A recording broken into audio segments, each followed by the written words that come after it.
Are you comfortable? I know this rig's a bit cumbersome, but that's always the way with these new prototypes, huh? What exactly is Transference about? Transference is about a guy called Raymond Hayes who has uploaded the consciousness of his family to a sort of digital space, and you are essentially trying to discover what happened to this family, what kind of traumatic event. Where's Mom? You're gonna see her real soon, okay? It's a first-person exploration game where you get to play as yourself. You're not playing a character, you're playing yourself.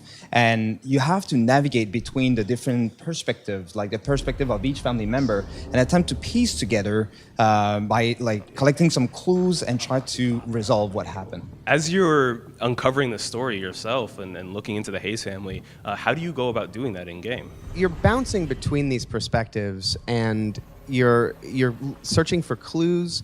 There are video logs that you come across that unlock sort of some key clues as to what happened to the family, a little bit more about who Raymond Hayes is.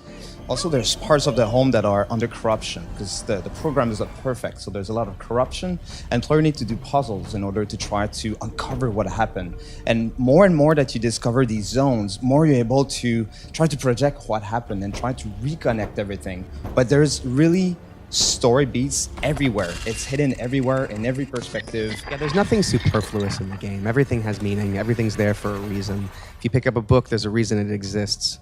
And I love that about the game. It's very rewarding if you want to delve deep.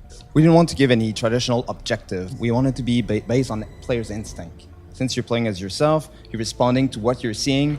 The big challenge was to remove a lot of exposition, which you don't really get in the context of something that is experiential. So then we were like, okay, we have to lead with emotion.